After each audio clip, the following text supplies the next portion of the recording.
Hello survivors and welcome to another Walking Dead Road to Survival video, and in this video we're going to be taking a first look at Mythic Tye, who is going to be the next promo character coming to RTS. Visually on the right hand side, quite a little bit like the S-Class Tye. Was it an S-Class? Was it a 6-star? I think it was a 6-star, and just a little less, let's say Mad Max. I think it's a bit more industrial this time round, just a bit more clean cut.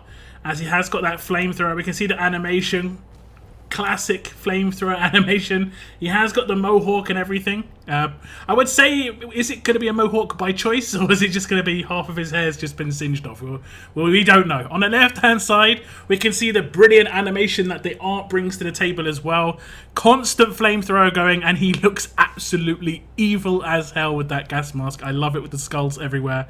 Looks awesome. If we look at the stats, as a grade 5 gold mythic at level 600, he will have 14,805 attack, 13,983 defense, and 12,338 HP. I am going to continue to review these characters at grade 5 and not limit broken, but of course I will break down the character skills with the limit breaks and stuff on top. Now, he is a tough character, he is a support character, which is kind of surprising with that sort of damage.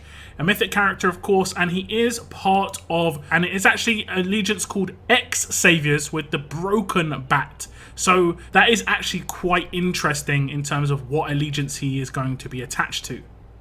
Now we'll check out Tye's Adrenaline Rush, and it is called Burning Up. It is a 66 AP cost rush, it is fast. One enemy gets 25% infection for 2 turns, up to 3 teammates get 35% attack up for 2 turns.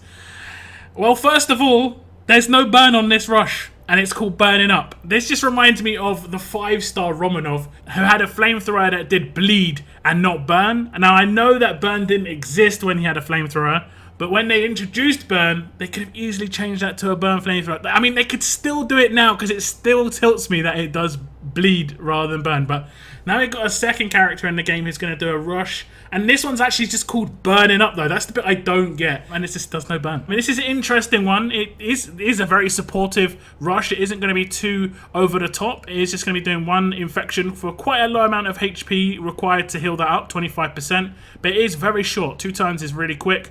The 3 teammates getting 35% attack up boost is very nice. That is just going to be a nice little attack bonus on top. And if you were going to have him in a kind of burn bleedy team, that would obviously boost the burn and bleed from characters' signature moves, rushes, weapons, and so on and so forth. Okay, so we're going to rush, and generally speaking, when it comes to infection, the best thing to do is just target the person with the highest HP or the one you've done the least damage to. So for instance, if I focus Bruce here, there wouldn't be much point because I'm going to be able to take out Bruce pretty much with the next attacks on my other characters. Whereas Erica up the top is going to take a little bit more. So I'm going to focus Erica. She's going to get the 25% infection, and that means she would be taken out. It is also worth noting, if you do target the person with the highest HP, if they do have fast healing weapons focus the people with the lowest HP. So this will not be healed by any fast healing weapons, unless everybody's max HP, and at that point it would target the people with infection to cleanse it, basically. So now I've got 35% attack boost on some of my characters, and if you have an honor roll character like we have with Bruce, it multiplies with his honor roll skill as well, which is obviously pretty decent. I'm just going to do a basic attack to get Bruce's rush. We'll try and get Aiko's rush. Oh, it's not going to happen. It's not going to happen. We're going to just see with the next turn. We'll have the we'll still have the attack boost on the next turn, which is pretty good, and then we'll just we'll get the rush off. And we can see we're going to have amplified damage because of this. We're going to do bigger hits, and it's going to buff characters that won't necessarily have the biggest attack stats anyway. Characters like Aiko don't have huge amount of attack, but they have, you know, a triple hit. So that being a big attack boost is very nice. Now I'm going to show you the skill upgrades, but this is of the limit broken character because this is where the limit break comes in for for Tye, and you can see the boost that you get if you do limit break the character. That 35% attack goes to 45% attack. Now that is actually really high. You can get that rush to go off quite quickly. I got it to go off turn 2 naturally with a 20% AP to self and a Glen, and that is as strong as having 4 strong characters in a team with a strong attacks weapon. That is really powerful, and that is what quite a lot of non-strong teams kind of lack. So he's going to bring some nice buffs to the table here. You do not have to build him offensively here as well. His attack stat does not affect his rush at all. So you can decide to go a bit more defensively for him on an attack team, or maybe on a defense team as well. You know, getting a 45% attack boost with him on a defense team isn't a terrible thing either. If we look at the upgrades, you can see at grade 2 he gets the +1 attack up target. At grade 3 he gets the 10% attack up on the actual buff on the rush, and then at that limit break you can see it gets another 10% attack up on that buff as well. Now we'll check out his signature move and see what that has to offer. It is called Bio Weapon. It has got an initial cooldown of turn 2, cooldown of 2 turns, number of uses unlimited.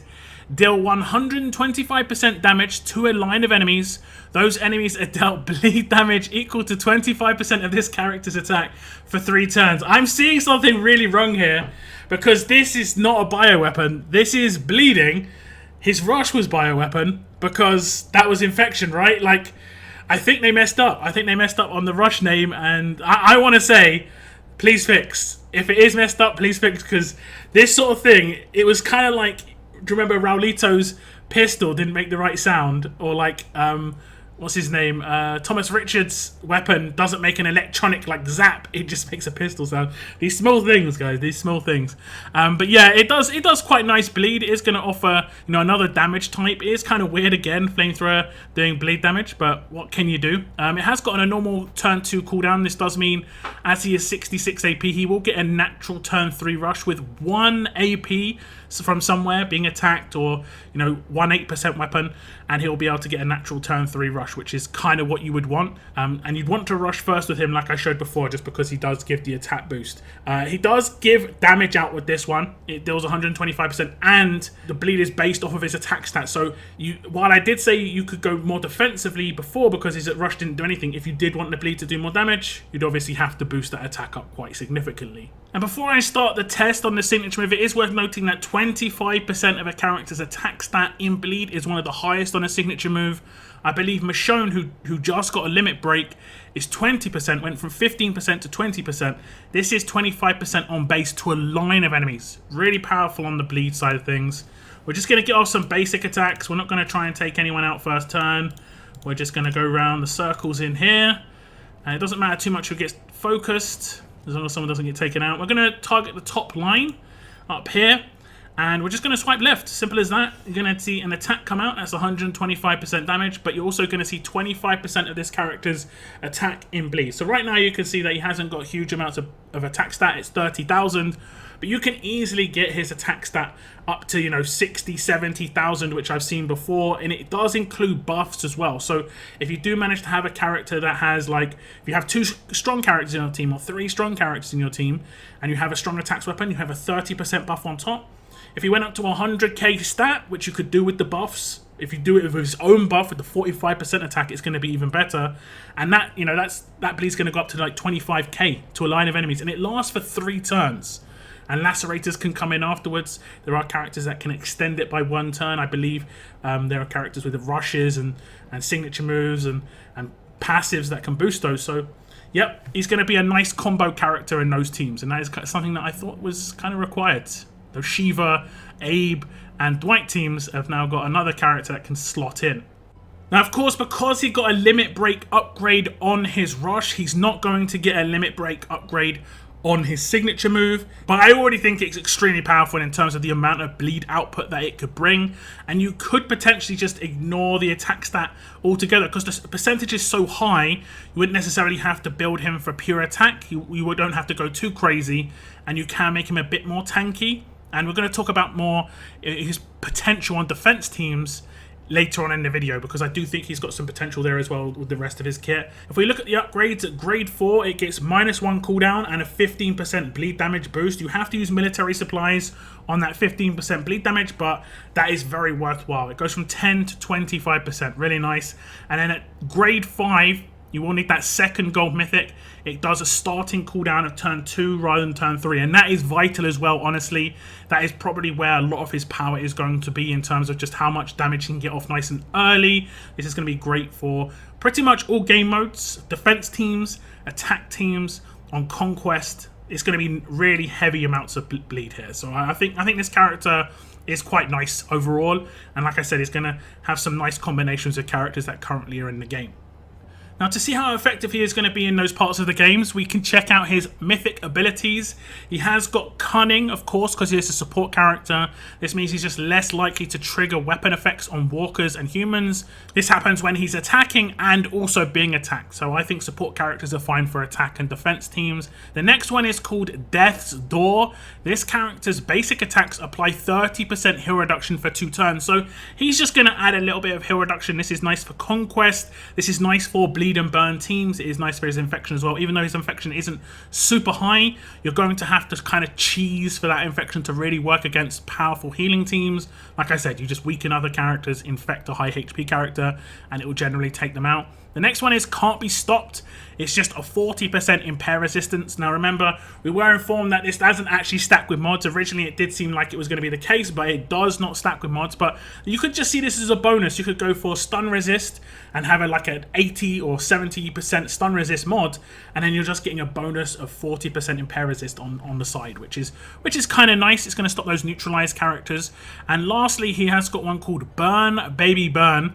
Deal burn damage equal to 15% of this character's attack to one enemy for 1 turn when an enemy heals. Now, if all 5 enemies heal on a defense team and all 5 enemies are on fire, no enemies will get this because they're already burning. So there is a downside of this, but it is quite nice otherwise, especially against fast healing. It's basically always going to proc against the fast healing team. As long as there's no one already burning, you know, as long as there aren't people already burning, you're going to be fine. And that's 15% again of this character's attack stat. If you get it up nice and high, it can be a really high amount of burn there. Lastly, he will get Cunning 2 as a limit broken character, and this just basically means you can double the effects of Cunning 1.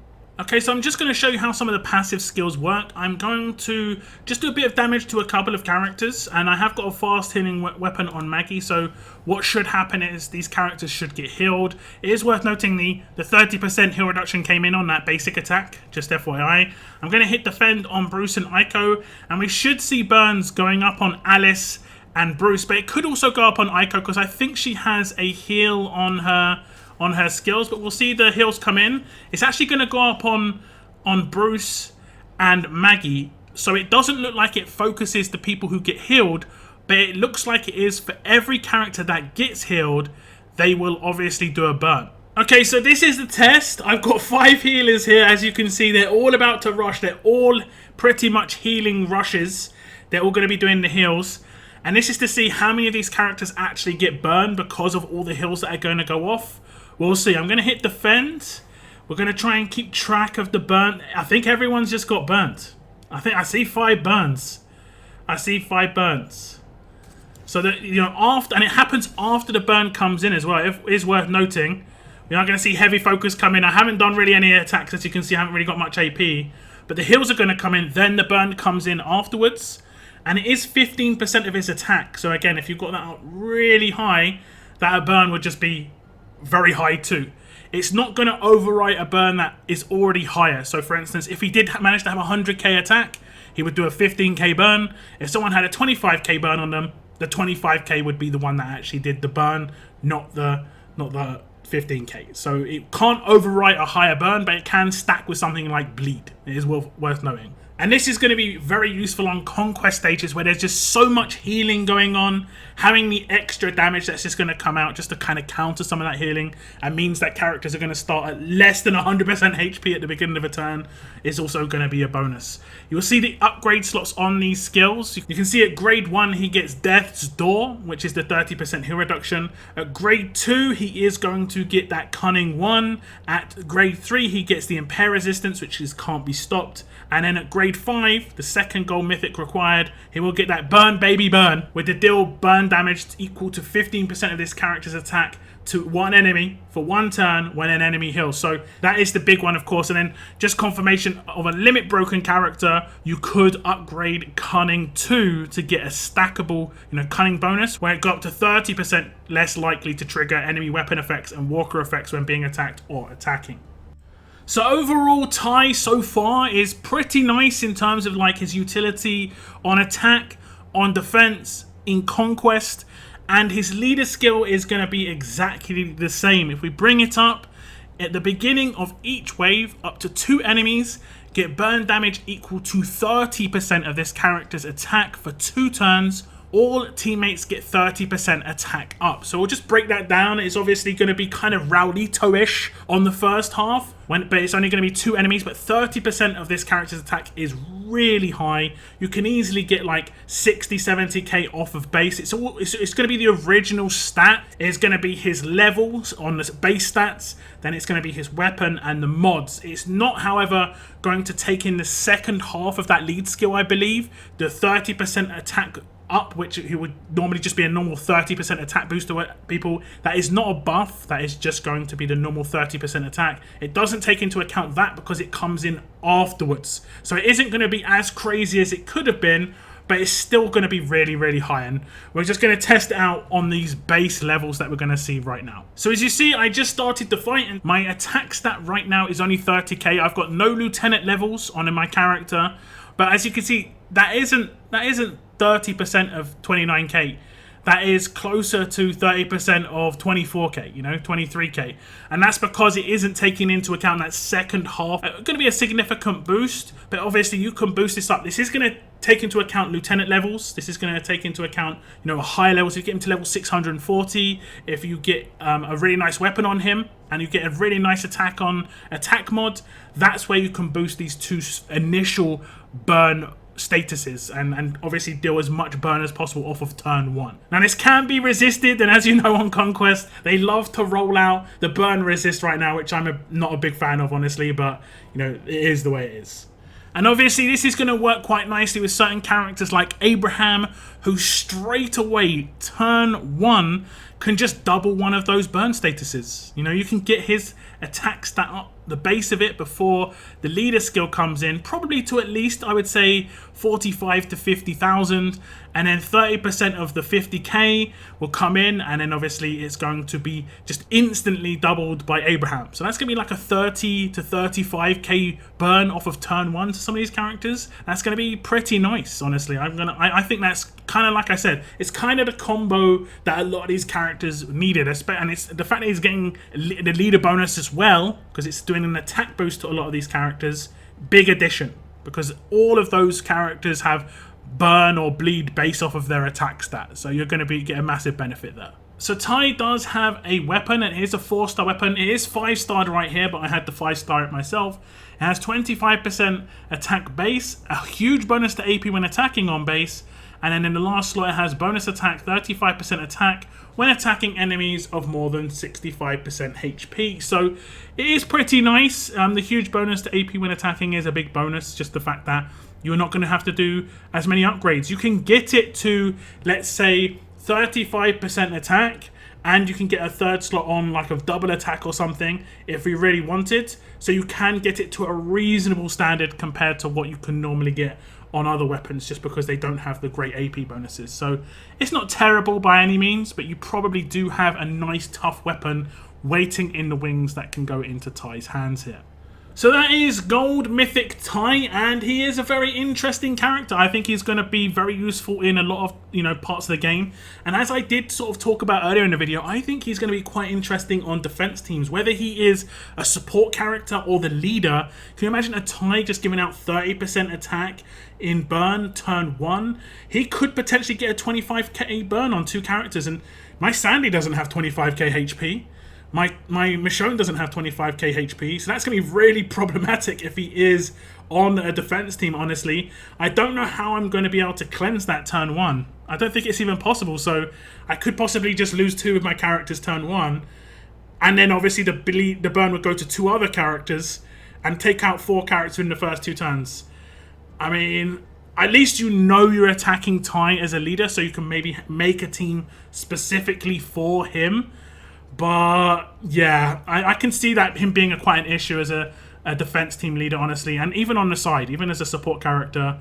I know some people do use some characters to just heal themselves up, and that burn will just come in and rip them to pieces because of that. So yeah, going to be frustrating, no doubt, but I think he's kind of interesting. It is kind of what was required to make characters like Abraham, Shiva, Dwight a bit more viable. I think there is one more slot realistically on that team to really get things going. I think you could potentially use Bruce, because a lot of them attack roll and he gives a nice defense boost to attack roll characters, and he also adds bleed.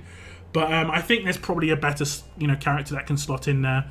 We'll have to wait and see what comes out. They could maybe separate bleed and burn teams as well, so Shiva could and Bruce could go on to more of a bleed team, and then Tye, Abraham and Dwight can sort of be the foundations of a burn team. We'll have to see what comes out in the future with regards to those sort of teams. And those teams was exciting. I think a lot of people have fun with bleed and burn, and I think it is something that is kind of underutilized in RTS. So, yeah, we'll have to see what comes out. I like Tye. They've done great with the art, of course, on the left-hand side. We've said this so many times with Mythic characters, and yet we still have characters come out that look great. So it is nice. It is nice continuation.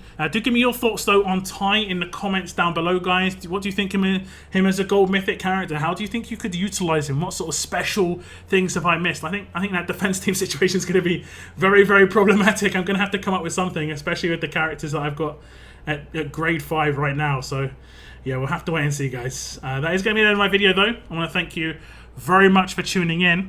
And as always, keep on surviving, guys. Keep on surviving.